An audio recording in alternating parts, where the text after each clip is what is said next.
Naiisip nga ni Giselle na makakatulong nga itong si Lynette sa fully recovery ng memory ng kanyang kapatid. Kaya naman gagawa siya ng paraan habang hindi pa nga kinasal itong si Carlos. Ninais niya kasi na muling magkabalikan itong si RJ at itong si Lynette.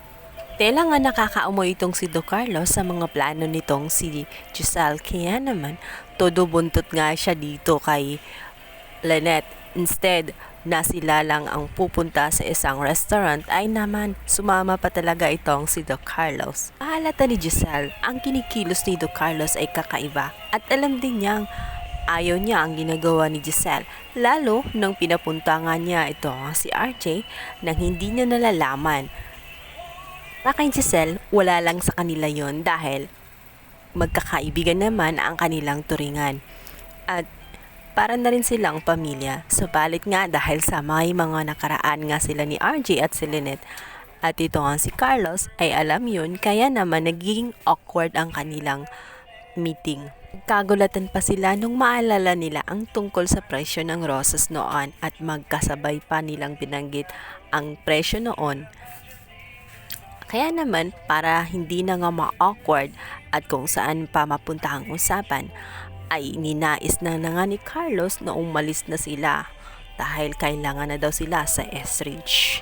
Pero ang totoo, nakaramdam na siya ng selos dito kay RJ. Dahil nga takot itong si Carlos na tuluyan nga mahulog itong si Lynette kay RJ.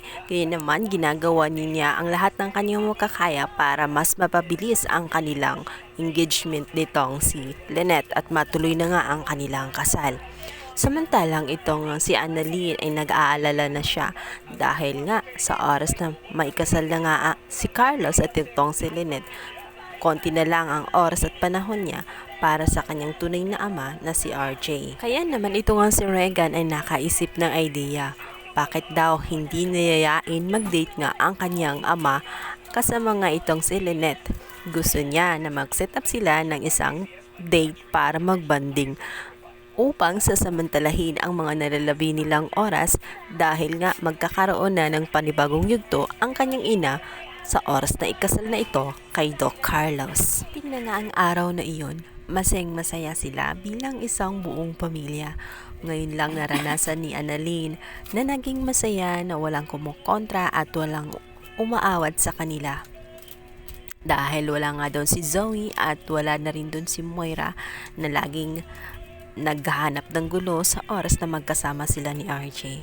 Tuwang-tuwa nga sila at para bang sila ay isang buong pamilya sa mga oras na iyon. Kasama nga silang nag-biking, paikot-ikot sila sa may park. Pagkatapos noon, sumakay pa sila ng padjak at ito nga si RJ ang nag-drive. Tuwang-tuwa naman si Annalyn dahil first time mangyari sa tanang buhay niya at never niyang naranasan nung bata pa siya na magkasama nga itong kanyang nanay at tatay. At tela baga na parang isang himala na nangyari yun. Magawa kayang baguhin ni RJ ang plano ni Lynette na magpapakasal dito at iaatras na kaya ni Lynette ang kanyang plano dahil maiisip niya ang kaligayahan ni Annalyn at alam din niya sa kanyang sarili na hindi niya talagang lubos na mahal itong si Carlos dahil ang kanyang puso ay nananatili pa rin kay RJ. Guys, pakaabangan natin ang lalong umiinit na tagpo na abot kamay na pangarap. Please don't forget to like and subscribe my YouTube channel. Thank you so much guys. God bless. Bye!